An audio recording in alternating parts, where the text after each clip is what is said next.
Middle ഈസ്റ്റിലെ തന്ത്രപ്രധാന ജലപാതയായ Hormuz കടലിടുക്കിൽ അമേരിക്കയും ഇറാനും തമ്മിലുള്ള സൈനിക നീക്കങ്ങൾ അതീവ ഗുരുതരമായ തലത്തിലേക്ക് നീങ്ങുന്നു. ഹോർമുസിൽ മൈനുകൾ സ്ഥാപിച്ച് തടസ്സങ്ങൾ ഉണ്ടാക്കുന്ന ഇറാനിയൻ ബോട്ടുകളെ വെടിവെച്ച് വീഴ്ത്താൻ അമേരിക്കൻ നാവികസേനയ്ക്ക് പ്രസിഡന്റ് ഡൊണാൾഡ് ട്രംപ് നേരിട്ട് ഉത്തരവ് നൽകി. ട്രൂത്ത് സോഷ്യലിലൂടെയുള്ള ട്രംപിന്റെ ഈ പ്രഖ്യാപനം മേഖലയിൽ ഏത് നിമിഷവും ഒരു വലിയ യുദ്ധം പൊട്ടിപ്പുറപ്പെട്ടേക്കാമെന്ന ഭീതി വർദ്ധിപ്പിച്ചിരിക്കുകയാണ്. ഹോർമുസ് കടലിടുക്കിലൂടെയുള്ള അന്താരാഷ്ട്ര കപ്പൽ ഗതാഗതം തടസ്സപ്പെടുത്താൻ ഇറാൻ ചെറിയ സായുധ ബോട്ടുകൾ ഉപയോഗിച്ച് മൈനുകൾ വിതറുന്നതായി അമേരിക്കൻ രഹസ്യാന്വേഷണ ഏജൻസികൾ റിപ്പോർട്ട് ചെയ്തിരുന്നു.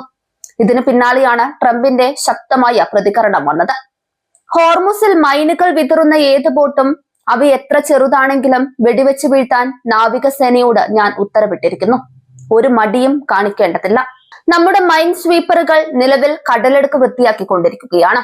ആ പ്രവർത്തനം മൂന്നിരട്ടിയാക്കാനും ഞാൻ നിർദ്ദേശിക്കുന്നുവെന്നായിരുന്നു ട്രംപ് വ്യക്തമാക്കിയത്. ഇറാന്റെ നാവിക കരുത്തിനെ കുറച്ചു കാണിച്ച ട്രംപ് അവരുടെ 159 കപ്പലുകൾ ഇതിനോടകം തന്നെ കടലിനടിയിലായെന്നും പരിഹസിച്ചു. ഇറാൻ ഭരണകൂടത്തിനുള്ളിലെ രാഷ്ട്രീയ അനിശ്ചിതത്വത്തെയും അദ്ദേഹം കടന്നാക്രമിച്ചു.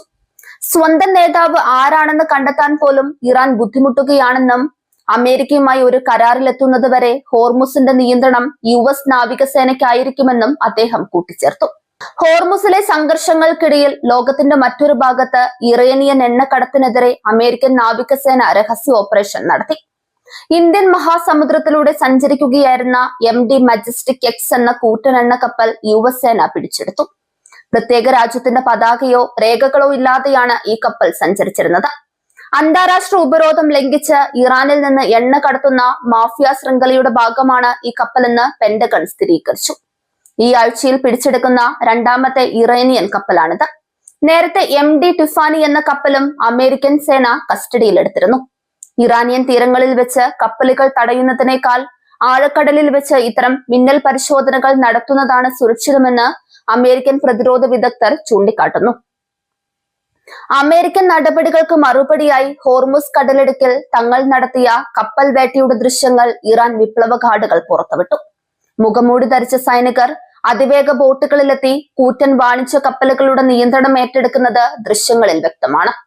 ഹെലികോപ്റ്ററുകളിൽ നിന്ന് കപ്പലിന്റെ ഡെക്കിലേക്ക് സൈനികർ ചാടിയിറങ്ങുന്നതും കപ്പൽ ജീവനക്കാരെ തോക്കിൻ മുനിയിൽ നിർത്തുന്നതും ലോകത്തെ ഞെട്ടിച്ചിരിക്കുകയാണ്.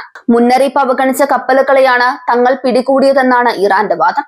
ഇതിന് മറുപടിയായാണ് ട്രംപ് ഇപ്പോൾ ബോട്ടുകൾ തകർക്കാൻ ഉത്തരവിട്ടിരിക്കുന്നത്. ലോകത്തെ എണ്ണ വിതരണത്തിന്റെ ഏകദേശം 20% കടന്നു പോകുന്ന പാതയാണ് ഹോർമുസ് കടലിടുക്ക്. ഇവിടെ ഉണ്ടാകുന്ന ഓരോ സംഘർഷവും ആഗോള എണ്ണ വിലയിൽ വൻ വർധനവിന് കാരണമാകുന്നുണ്ട്. കപ്പലുകൾക്ക് നേരെയുള്ള ഈ ആക്രമണം വർദ്ധിച്ചതോടെ കടൽ യാത്രയ്ക്കുള്ള ഇൻഷുറൻസ് പ്രീമിയം കുത്തനെ ഉയർന്നു. ഇന്ത്യൻ മഹാസമുദ്രത്തിൽ അമേരിക്കൻ സൈനിക നീക്കം നടന്നത് ഇന്ത്യ ഉൾപ്പെടെയുള്ള മേഖലയിലെ ശത്രു രാജ്യങ്ങളെയും ജാഗ്രതയിലാക്കുന്നു. അമേരിക്കൻ നാവികസേനയുടെ മൂക്കിന് താഴെ ഇറാൻ വെല്ലുവിളികൾ തുടരുന്നത് വൈറ്റ് ഹൌസിന് വലിയ നാണക്കേടാണ് ഉണ്ടാക്കുന്നത്. ഇതിനെ പ്രതിരോധിക്കാൻ ആയുധം ഉപയോഗിക്കാനുള്ള ട്രംപിന്റെ അനുവാദം ഒരു വലിയ സായുധ ഏറ്റുമുട്ടലിലേക്ക് നയിച്ചേക്കാം. ഇറാനുമായി ഒരു ഉടമ്പടി ഉണ്ടാകുന്നതുവരെ കടലിടുക്ക് അടച്ചിടുമെന്ന ട്രംപിന്റെ പ്രഖ്യാപനം സൂചിപ്പിക്കുന്നത് വരും ദിവസങ്ങളിൽ സംഘർഷം ലഘൂകരിക്കപ്പെടാൻ സാധ്യത കുറവാണെന്നാണ്. സമാധാനത്തിനായുള്ള നയതന്ത്ര വാതിലുകൾ അടയുകയും ആയുധങ്ങൾ സംസാരിക്കാൻ തുടങ്ങുകയും ചെയ്യുമ്പോൾ മിഡിൽ ഈസ്റ്റ് മറ്റൊരു മഹാദുരന്തത്തിന്റെ നിഴലിലാവുകയാണ്. ട്രംപിന്റെ ബിസിനസ് ബുദ്ധി ഇറാനെ വരുതിയിലാക്കുമോ അതോ തോക്കിൻ കുഴലുകൾ ഇതിന് തീർപ്പ് കൽപ്പിക്കുമോ എന്ന് ലോകം ഉറ്റുനോക്കുന്നു.